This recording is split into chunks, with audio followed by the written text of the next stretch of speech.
Saya tak habis pikir, bagaimana mungkin pembangunan rumah ibadah dipersulit? Negara yang katanya berideologikan Pancasila, berbineka tunggal ika dan kebebasan beragama yang dijamin Undang-Undang Dasar 1945. Ironisnya, rumah ibadah yang sudah punya IMB pun tidak diperkenankan direnovasi. Lalu, buat apa semua embel-embel tersebut? Saya malu jadi orang Indonesia. Tolong jagalah perasaan umat mayoritas, jaga kerukunan. Begitu kata mereka yang merasa sok mayoritas. Semenjak kapan batasan mayoritas minoritas menjadi tolak ukur hukum? Bukankah diksi atau kosakata mayoritas dan minoritas tidak boleh lagi digunakan di Republik ini? Sebagaimana istilah pribumi dan non-pribumi, saya kembali lagi malu sebagai orang Indonesia. Lihat saja banyak kasus penderian dan pembangunan rumah ibadah dihalang-halangi dengan alasan ditakutkan mendangkalkan akidah kelompok mayoritas. Rencana pembangunan pura di Desa Sukaurip, Kecamatan Sukatani, Kabupaten Bekasi ditolak warga, salah satunya karena alasan ini. Selain pembangunan pura, yang tidak kalah marak adalah pelarangan pembangunan gereja. Alasan sama juga dikemukakan, yakni ketakutan pendangkalan akidah. Mirisnya, kasus-kasus pelarangan pendirian gereja juga menimpa gereja-gereja yang sudah memiliki izin mendirikan bangunan atau IMB. Apa yang terjadi di Gereja Katolik Paroki Santo Joseph Tanjung Balai Karimun, Kepulauan Riau adalah contohnya. Izin mendirikan bangunan nomor 0386-DPMPTSP-IMB strip 81-2019 tertanggal 2 Oktober 2019 yang sudah dikeluarkan Dinas Penanaman Modal dan Pelayanan Terpadu Satu Pintu Kabupaten Karimun, digugat oleh Aliansi Peduli Kabupaten Karimun ke PT UN Tanjung Pinang pada 30 Desember 2019. Persoalan ini sekarang sudah masuk tahapan persidangan. Alasan-alasan si penolak terdengar absurd. Misalnya, ketinggian gereja tidak boleh melebihi bangunan rumah dinas bupati. Begitu pula halaman gereja tidak boleh ada ornamen salib dan Bunda Maria. Belum lagi kasus pendirian gereja yang dipersulit, kasus penutupan hingga perusakan rumah ibadah, termasuk gereja, banyak terjadi di negeri yang katanya toleran ini. Dilansir dari CNN.com, jumlah pembakaran gereja mencapai 1.000 kasus pasca Indonesia melewati masa reformasi. Terakhir, terjadi pembakaran 2 gereja oleh sekelompok orang tidak dikenal di Aceh Singgil pada Selasa siang 13 Oktober. Data yang dilansir dari CNN.com ini adalah data 2015. Sepanjang 5 tahun ke depan, banyak lagi terjadi kasus penutupan, perusakan gereja yang terjadi di seantero Indonesia. Fakta-fakta menyedihkan ini sungguh membuat saya malu sebagai orang Indonesia. Negara yang mestinya hadir malah seringkali berat sebelah dan memihak kelompok mayoritas. Bahkan istilah mayoritas minoritas sengaja dimunculkan untuk mengesankan bahwa pihak yang pertama disebut memiliki keunggulan dan kelompok terakhir tidak boleh berbuat apapun yang bisa mengganggu eksistensi kelompok pertama. Terkait dengan berbagai macam aturan-aturan administratif yang belum selesai misalnya, itu adalah pemerintah sendiri. Nah, kalau pemerintah atas nama hukum dan atas nama peraturan boleh melakukan penolakan. Misalnya kita atau ada kelompok agama tertentu yang membangun rumah ibadah di tengah-tengah atau di samping Monas contohnya, tepat di samping tiang Monas. Tentu pemerintah tidak memperbolehkan. Atau tepat di depan Istana Merdeka, di tiang benderanya ingin dibangun rumah ibadah tertentu. Tentu pemerintah melarang. Itu hak daripada pemerintah. Maka ada namanya IMB, ada namanya perizinan-perizinan yang lain. Selama administrasi ini belum selesai, pemerintah berhak untuk menunda atau bahkan memberhentikan. Jangankan rumah ibadah, rumah pribadi pun yang mau ditempati kalau IMB-nya belum ada, itu pemerintah boleh untuk menghentikan proses pembangunannya. Bahkan sesuatu bangunan yang sudah selesai bisa dirubuhkan kembali oleh pemerintah kalau administrasinya tidak terselesaikan. Kalau masyarakat nggak boleh, karena kita negara hukum, gitu. Atas nama RT 1 kami menolak, RT 2 kami menolak, ini nggak boleh. Dan ini pemerintah dan aparat harus tegas. Tegasnya dalam pengertian dua. Satu, mencoba untuk menyampaikan kepada masyarakat bahwa masyarakat tidak punya hak apapun untuk menegakkan hukum bagi dirinya sendiri.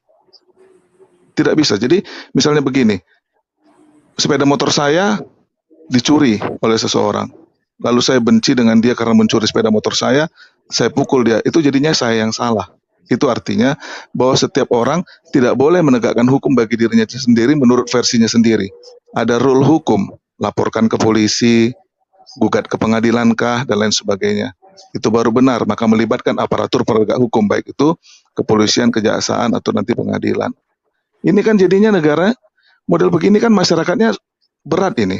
Gitu. Kami RT 01 menolak, kami RT 02 menolak, RT 03. Itu menegakkan hukum bagi dirinya sendiri. Nanti kalau ada kelompok masyarakat yang mengatakan lagi, kami menerima, bisa terjadi perdebatan di internal satu kelompok masyarakat. Gitu. Mari diuji melalui pengadilan. Gitu. Nah kalau udah diputuskan pengadilan, ya harus diterima oleh semua pihak. Boleh nggak membangun di sini? Oh boleh, karena apa? Tempat dan tanahnya memang boleh diperuntukkan untuk rumah ibadah. Tidak berdampak negatif terhadap manajemen dampak lingkungan, tidak mengganggu saluran air, dan kalau dibangun rumah ibadah di pinggir saluran air nanti berdampak negatif ke masyarakat, mungkin itu menjadi pertimbangan pemerintah untuk melarang. Itu semua ada pertimbangannya. Ini yang saya heran ya, kok kita terus menerus model begini, RT 1 melarang, RT 2 melarang, RT 3 melarang. Dan saya harap aparat harus tegas. Sampaikan kepada masyarakat, tegas bukan berarti brutal ya. Tegas bukan berarti berisik. Tegas itu artinya bersikapnya jelas gitu, itu tegas. Hitam atau putih, merah atau putih, itu tegas. Sampaikan kepada masyarakat, bukan kalian yang menegakkan hukum bagi diri kalian sendiri. Ada aparat penegak hukum. Ya silakan dong. Silakan. Nah, ini aja yang perlu saya sampaikan agar tidak menjadi hal yang membuat kita mundur sebagai masyarakat yang katakanlah tidak beradab ya. Tidak beradab itu artinya ya semaunya saya aja gitu. Saya tidak mau mengatakan langsung bahwa masyarakatnya salah benar dan lain segala macam terkait dengan sikap mereka menolak gitu ya. Tapi caranya itu yang harus diperbaiki. Gitu. Karena kita nggak tahu juga ini Pak, apakah memang penolakan ini mungkin saja karena gerejanya mau dibangun mungkin di pinggir bantaran kali, atau mungkin saja di daerah yang itu adalah tanahnya mungkin tanah milik milik sejarah daripada masyarakat tertentu, atau itu kan kita nggak tahu.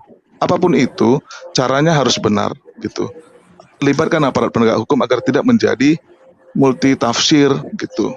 Jadi ini yang membuat kita nanti ke depan lebih beradab gitu. Saya kira nggak banyak yang saya sampaikan karena memang ini udah persoalan dari dulu ya.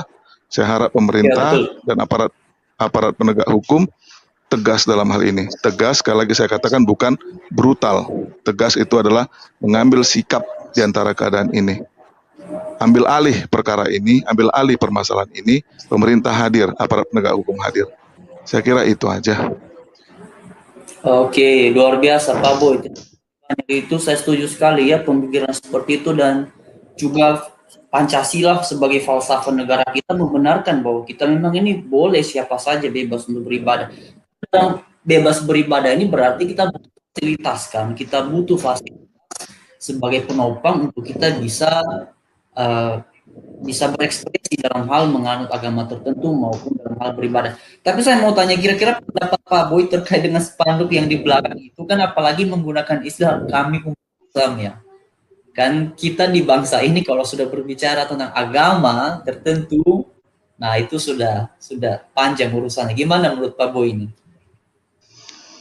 Ya, ini tadi yang saya katakan, ini yang menurut saya tidak harus seperti ini.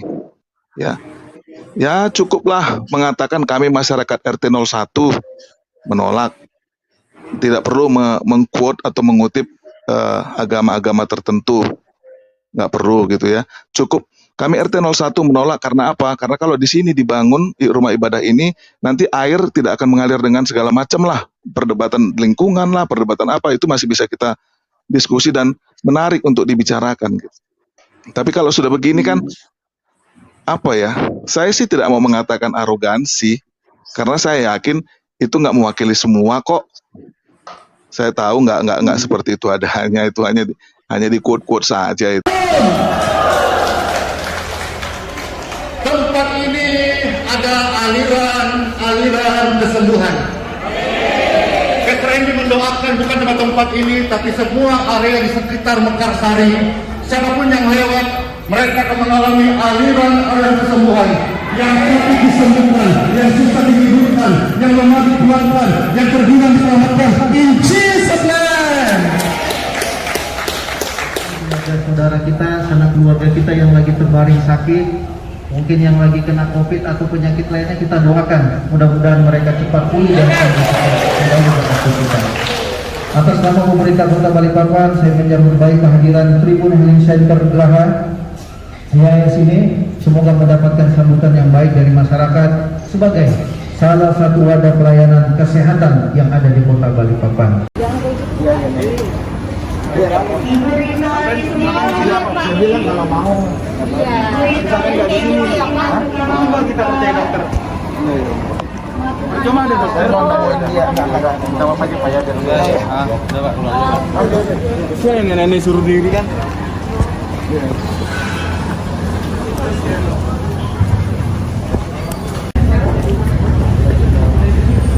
Jalan terus lagi. Jalan bisa, diri aja nggak bisa. diri nggak bisa. Benar. Mau diri. Kuat. Iya mau jadi kuat mau. Banyak yang ini Udah mau operasi. Hah? Dioperasi. Kapan? Ini baru periksa ini. Seorang lumpuh aja kita ini jalan kok. Ini. Mau jalan? Mau diri nggak? Diri, tes. Biasa nggak bisa kan? Nah, ini bisa. Hah? Ini bisa. Ya? Bisa. Hah? Mau. Bentar lagi datang. Bisa, lari. Jalan bisa. Orang bisa jalan ya? Hah? Nggak bisa? Kenapa nggak bisa? Sakit. Tapi biar nggak sakit mau. Bisa jalan, biar jalan. Sakit. Percaya Bu ya. Ini Yesus, ini kata. Ini Yesus kekuatan ilahi dari surgawi mengalir, melimpah. Ya. Nah, ini Yesus sembuh, sehat.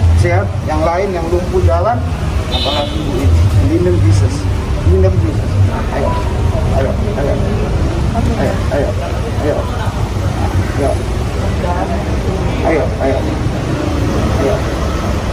Bapak kalau masalah yang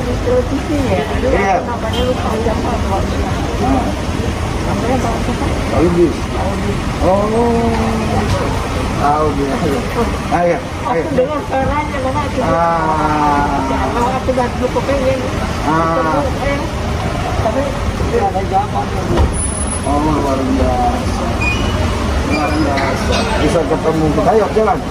Linen Jesus. Nah, biasanya ini pakai tongkat saudara. Jadi kita nggak usah pakai tongkat. Ayo. Linen Jesus. Sini. Ya, linen Jesus.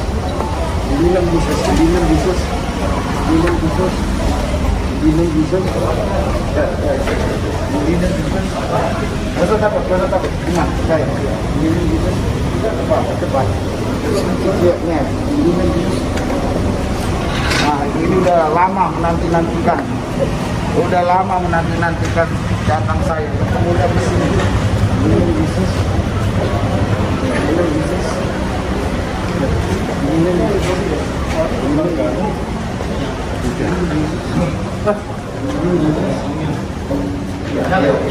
Ayo kita putar sini. Biar orang tahu mujizat Pak Yesus.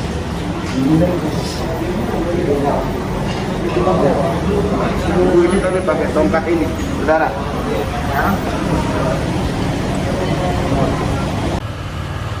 Keluarin Bu. Nah, kolongan. Dalam nama Yesus. Nah, coba gerakin sangkak kakimu. Coba tapakan ke kaki ke lantai.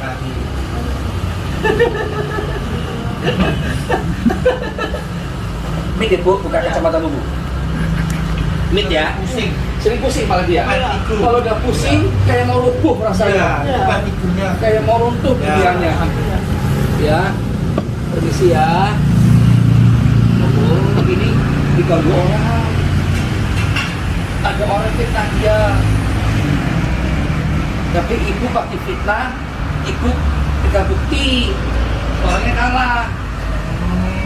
Jadi ingin bunuh, ingin matenya rezekinya ibu. Ya. Lihat ibu, ini ada mau keluar nih ya. Nih, keluarin. Buka mulutnya Bu. Kalau mau muntah-muntahin ya. Enggak apa-apa, muntah bawah. Nah, keluar. Keluarin setan. Keluarin setan. Dalam nama Yesus.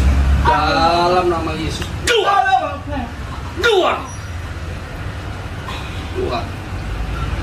Yang mutain Bu. Yang mutain. Keluar. Setan dalam tubuh dia. Keluar.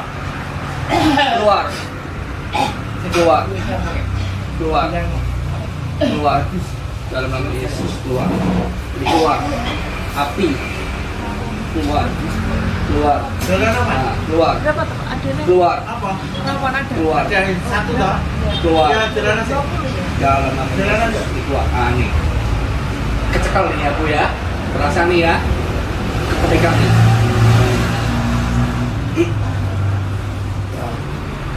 Juga sih Pak.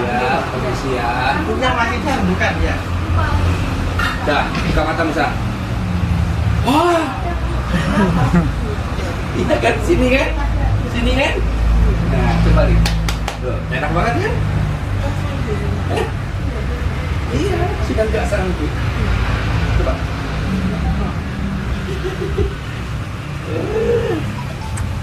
Tarikan kursi Pak. Bentar, Bu. Ini dalam nama Yesus.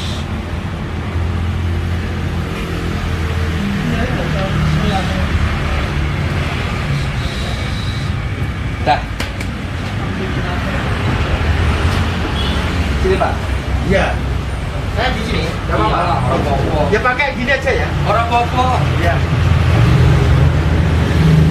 Gitu ya Pak. Iya, gak apa-apa. Maaf Pak, lurus Pak. Lurus ya. Ya, pokoknya pinggang. Dalam nama Yesus, aku perintahkan segala sakit ini keluar. Keluar ini. Keluar. Dalam nama Yesus.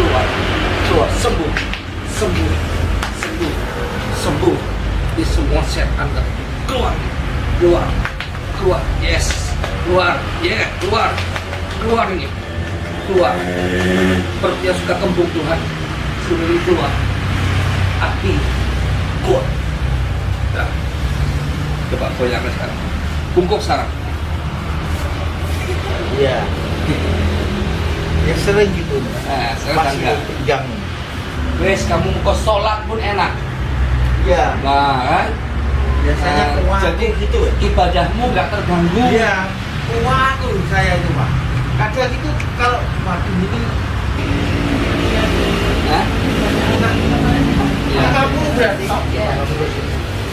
Ya makasih. Tak make up nih ya. Ya.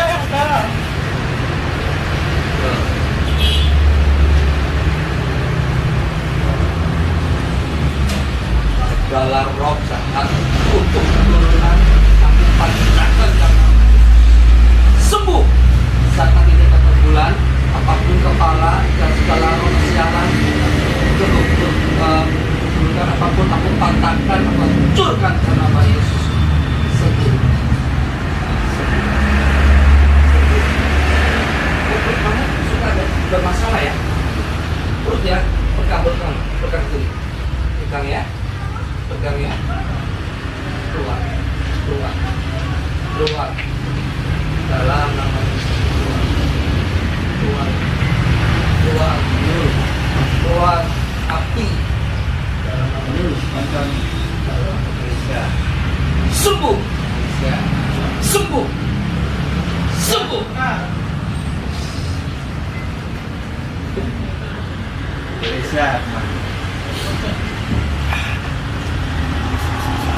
Ya, gampang flu. Gampang apa sih ibarat mesin tuh mesin lama tapi Oh ya.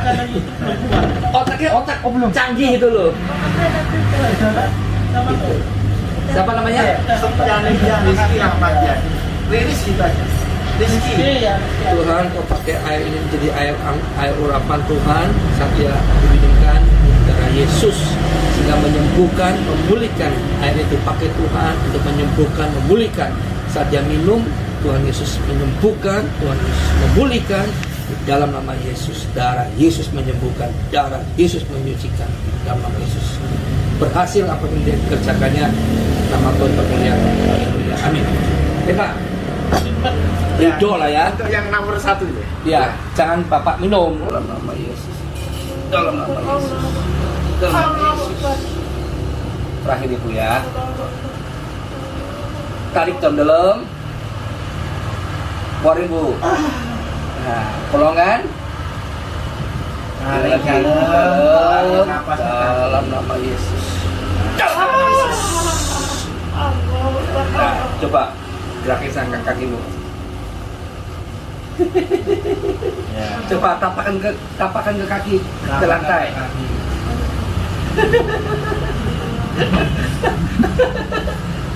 Mikir Bu, buka kacamata Bu. Mit ya. Pusing. Sering pusing malah dia. Hatiku. Kalau udah pusing kayak mau rubuh rasanya. Hatinya. Kayak mau runtuh pikirannya. Ya. Permisi ya.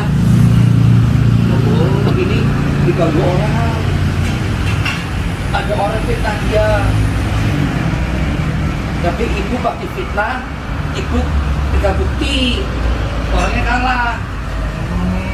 Jadi ingin bunuh, ingin matiin rezekinya ibu. Ya, lu ibu, ini ada mau keluar nih ya. Nih, Keluarin. buka mulutnya Bu. Kalau mau muntah-muntahin ya. Jangan muntah nanti kena bapak. Enggak apa-apa, muntah bawah.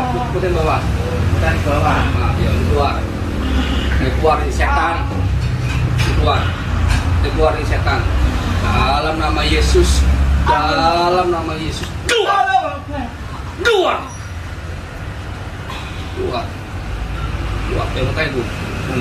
Temukai. Keluar. Keluar. Setan dalam tubuh dia. Keluar. Keluar. Keluar. Keluar. Keluar. Dalam nama Yesus. Keluar. Keluar. Api. Keluar. Keluar. Nah, keluar. Berapa tuh Pak? Adanya? Keluar. Telepon ada. Keluar. Satu toh. Keluar. Ya, celana sih. Dalam apa? Keluar. Ah, nih. Kecekal nih ya, Bu ya. Terasa nih ya. Pegang nih. Saya perhatikan dan saya ikuti perkembangan umat kita dari waktu ke waktu. Beberapa tahun belakangan ini Bapak Ibu, banyak sekali orang-orang Islam yang murtad. Betul. Banyak sekali yang murtad. Bukan hanya dari kalangan orang-orang yang awam, bukan hanya dari kalangan orang-orang yang miskin, bahkan sampai kepada kalangan yang intelektual, orang-orang yang berada secara ekonomi. Sekarang terjadi fenomena pemurtadan. Betul.